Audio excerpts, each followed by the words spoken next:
The Sufi Message of Hazrat Inayat, Volume 2, The Mysticism of Sound, Centennial Edition. The Music of the Spheres 1.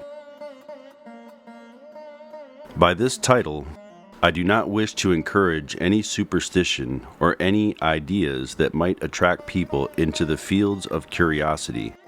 But in this subject, I wish to direct the attention of those who search for truth toward the law of music, which is working throughout the whole universe, and which, in other words, may be called the law of life, the sense of proportion, the law of harmony, the law which brings about balance, the law which is hidden behind all aspects of life, and which is holding this universe intact and working out its destiny through the whole universe, fulfilling its purpose.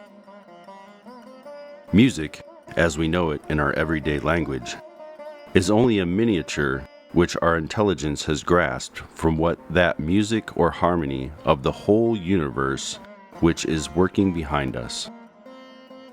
The music of the universe is the background of the little picture which we call music. Our sense of music, our attraction to music, shows that music is in the depths of our being. Music is behind the working of the whole universe. Music is not only life's greatest object, but music is life itself. Hafiz, our great and most wonderful poet of Persia, says, "Many say that life entered the human body by the help of music. But the truth is that life itself is music." And I would like to tell you what made him say this.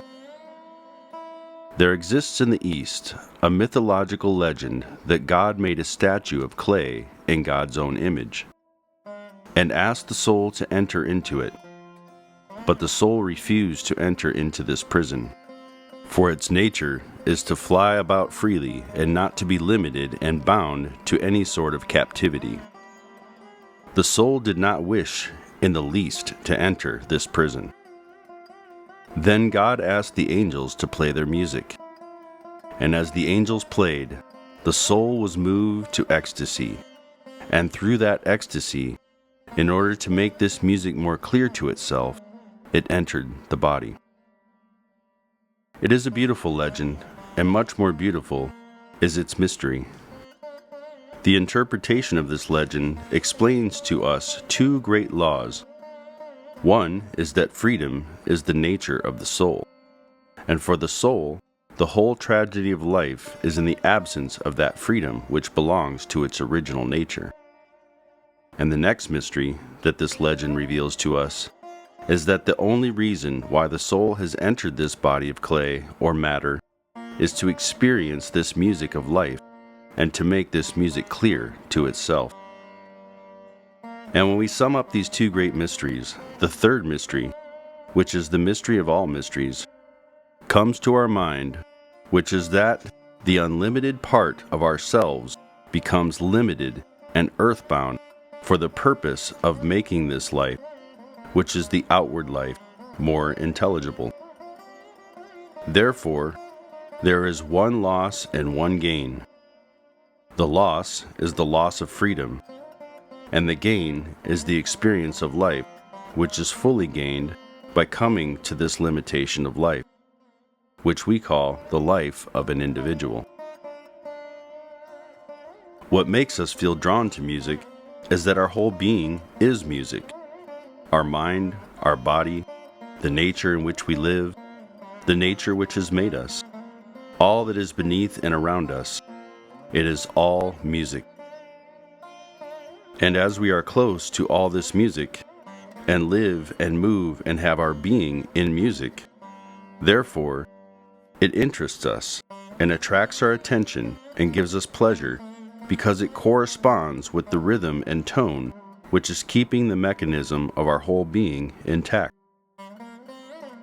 What pleases us in any of our arts, whether drawing, painting, carving, architecture, or sculpture, And what interests us in poetry is all the harmony behind it, which is music. It is music which poetry suggests to us the rhythm in the poetry, or the harmony of ideas and of the phrases. Besides this, in painting and in drawing, it is our sense of proportion and our sense of harmony which gives us all the pleasure we gain in admiring art. And at the same time, what appeals to us is being near to nature, is nature's music. And nature's music is more perfect than that of art.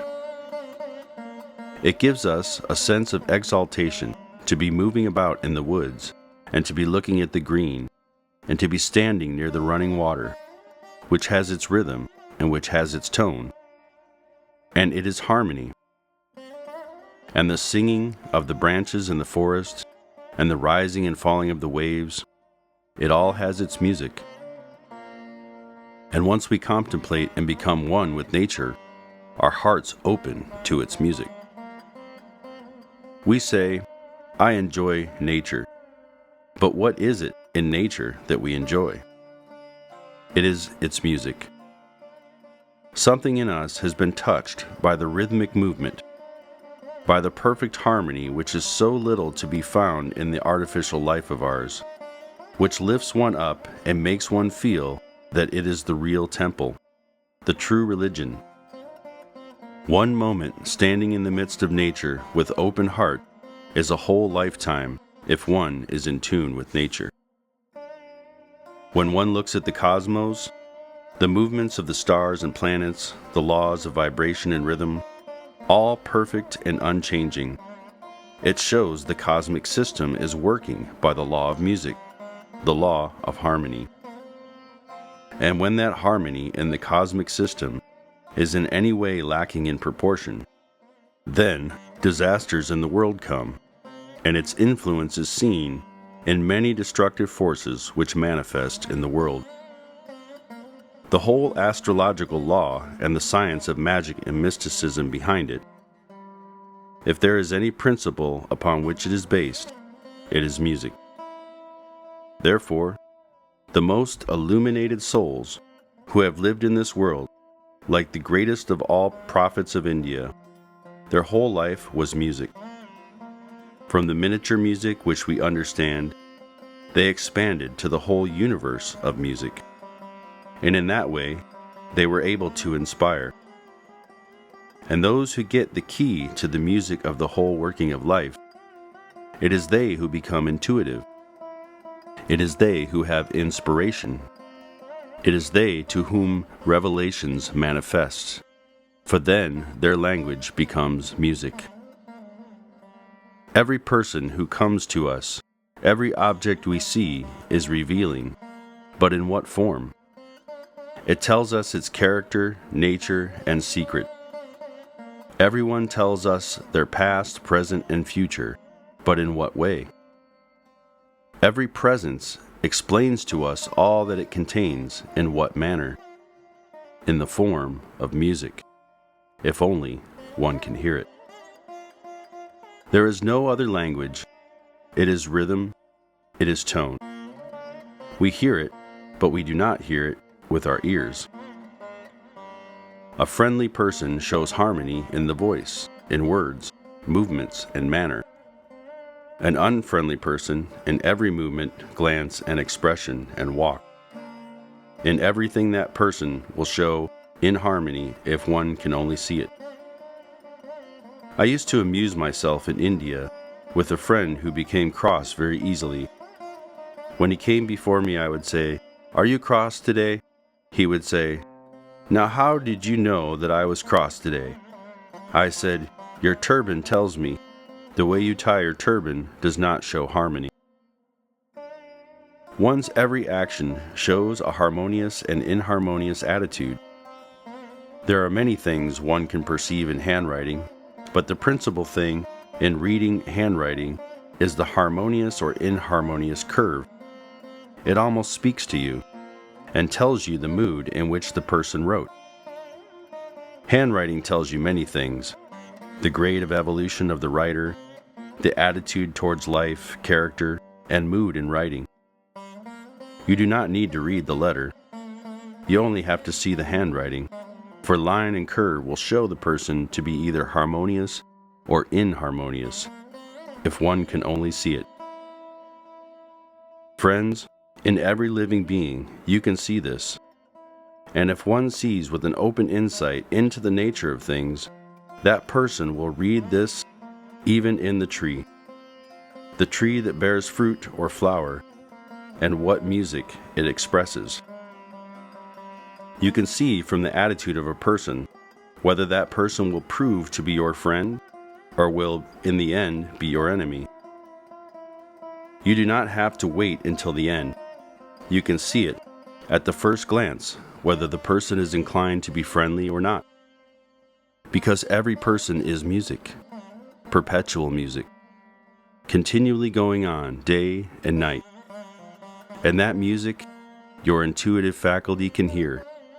And that is the reason why one person is repellent and others attract you so much. It is the music a person expresses. One's whole atmosphere is charged with it. There is a story of Omar, the well-known Caliph of Arabia. Someone who wanted to harm Omar was looking for him, and he heard that Omar did not live in places, although he was the king. He spent most of the time in nature. This man was very glad to think that now he would have every opportunity to accomplish his object. As the man approached the place where Omar was sitting, the nearer he came, the more his attitude became changed, until in the end he dropped the dagger which was in his hand and said, "I cannot harm you. Tell me, what is that power in you that keeps me from accomplishing the object which I had come to accomplish?" Omar said, "My at-one-ment with God." No doubt it is a religious term, but what is that at-one-ment with God? It is being in tune with the infinite, in harmony with the whole universe. In plain words, Omar was the receptacle of the music of the whole universe. The great charm that the personalities of the holy ones have shown in all ages has been their response to the music of the whole being. That has been the secret why they have become the friends of their worst enemies. But it is not only the power of the holy ones. This manifests in every person to a greater or smaller degree. Everyone shows harmony or inharmony, according to how one is open to the music of the universe. The more one is open to all that is beautiful and harmonious, the more one's life is tuned to that universal harmony. The more one will show a friendly attitude to everyone one meets. One's very atmosphere will create music round about one. The difference between the material and the spiritual point of view is that the material point of view sees matter as the first thing, and from this, intelligence and beauty and all else evolving afterwards. From the spiritual point of view, we see the intelligence and beauty first, and from it comes all that exists. From a spiritual point of view, we see that one considers last the same as first, and therefore, in the essence of this whole being, there is music as its basis, as one can see that in the essence of the seed of the rose, there is the rose itself. Its fragrance, form, and beauty, although in the seed is not yet manifest, at the same time, in essence, it is there. And one who tunes oneself not only to the external, but to the inner being and to the essence of all things, gets an insight into the essence of the whole being. And therefore, that fragrance and flower which one sees in the rose, to that same extent, one can find and enjoy it even in the seed. The great error of this age is that activity has increased so much that there is very little margin left in one's everyday life for repose.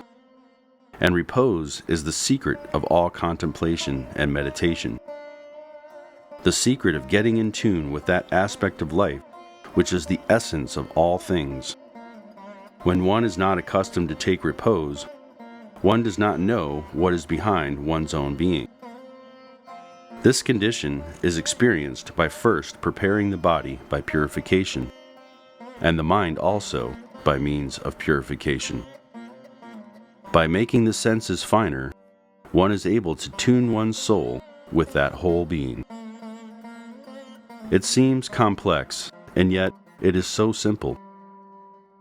When one is open to one's tried friends in life, and one knows so much about the friend, it is only the opening of the heart. It is only at one-ment with one's friend. We know the friend's faults and merits. We know how to experience and enjoy friendship.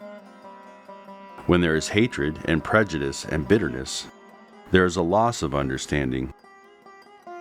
The deeper the person, the more friends that person has. It is smallness, narrowness, lack of spiritual development, which makes a person exclusive, distant, and different from others. That person feels superior, greater, and better than others. The friendly attitude seems to have been lost. In that way, one cuts oneself apart from others, and in this lies tragedy. That person is never happy. Those who are happy are the ones who are ready to be friends with all. Their outlook on life is friendly. They are not only friendly to people, but also to objects and conditions. It is by this attitude of friendship that one expands and breaks those walls which keep one in prison. And by breaking these walls, one experiences at one-ment with the Absolute. And this at one-ment with the Absolute manifests as the music of the spheres. And this one experiences on all sides, in the beauties of nature, color of flowers, everything one sees, every person one meets. In the hours of contemplation and solitude, and in the hours when one is in the midst of the world, always the music is there. Always one is enjoying its harmony.